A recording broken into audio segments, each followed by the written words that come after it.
My name's Scott. You may know me as Zorosiris if you found this video. So I'm going to show you how I used to pull 3D models from Rtings. I'm sure this works on any site that basically embeds and lets you use an actual 3D render. But I could be wrong. I don't know. I know just enough to do this basically. I don't know the why for a lot of this. You'll probably see. I also checked that it works on Eloshapes. So I'll just go to Rtings. If you don't know Rtings, they just do a ton of product reviews, tech, gaming hardware stuff. They've done a ton of mice, like this thing says, 398 mice. Um, Basically, what we're gonna do here is you're gonna hit F12. I'm in Chrome. I think it's Developer Tools or whatever. But if you know what this is in, say, Edge or whatever you use, just open that. You want to go to Network, and so we don't have anything in here because it hasn't loaded anything new since I opened this tab, I think. So what we're going to want to do is just select a mouse that we want. So let's just say you want a Zowie S2. That's the shape you want because it's not been done enough. So now you've got over here some stuff populating. You want this 3D GLBGZ. So this will be our file. You can double click it. You can do whatever. Open a new tab. It's going to download it. So that's what we want. You'll see I just ran a test right before this. So that's why I got two of them. We don't need that one. So you can't actually open this file on its own. Not much use to you as far as I know. So we're gonna have to take this. The site I used to use isn't around anymore. It's not free or something. So I literally just Googled a GLBGZ to STL converter. Uh, and this is the site I ended up on, image to STL. So it seemed to work. So, to go back. I literally just used the, okay, there we go. I just wanted to upload. So just upload your file, convert it to an STL. I had to check the interface because I don't really know it. And then you'll see, looks right. You can download, apparently, where's the Dropbox? Okay, whatever. There's a Dropbox and you can select, oh, here. You could do like step and stuff. It always said the steps were too big from what I tried. I mean, if it actually makes it into a step, that's great. I wouldn't expect to get a usable one out of that. The whole point of pulling these is because now you can basically pull them up in like a slicer. Yeah, let's go down. Don't worry, that was nothing too crazy. Here, I'll show you what the icons look like.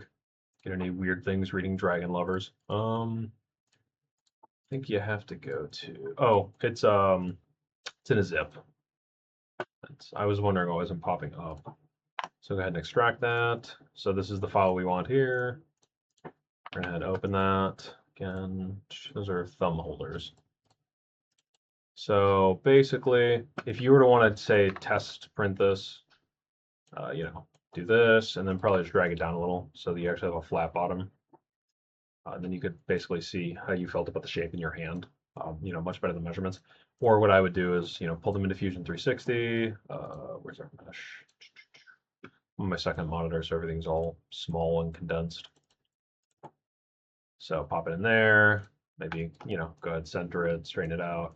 And then I would just model off of here or use it as a reference or be like, well, I was thinking, I kind of wanted an S2, but maybe I wanted a bigger back hump or lower front or whatever. And then you just have this to reference. It's very helpful.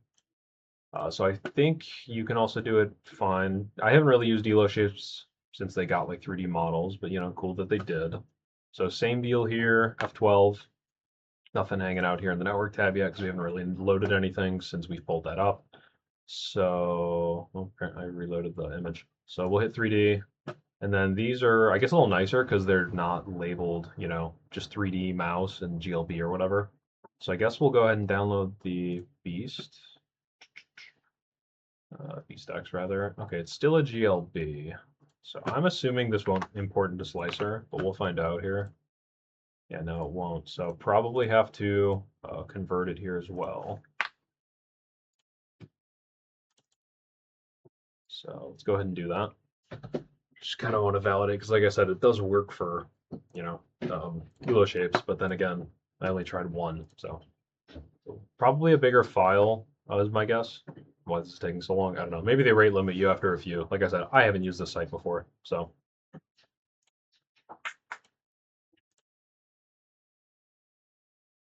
But yeah, I would basically pull up. I wonder if I still have them. That wouldn't be editable. Wouldn't be that recent either. I haven't made a mouse in quite some time. But, oh, I know where they are.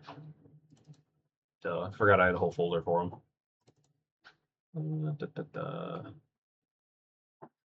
All right, this is like an in project or whatever version, but this will be fine, just to give you an idea. So if we go to my bodies here, do I not have it? Okay, OG shape right here. So I would have like the shape to reference while actually making my initial shape. I actually have a video on it. I would just use the form environment and recreate it, and it worked reasonably well for me. Okay. Oh, okay, not expected format. Nice. Okay, maybe I don't know, the Eloshapes GLBs are funny. Maybe I have to use a different converter. I'm sure there's a million of these. I literally just had to find a new one because my old one doesn't work anymore.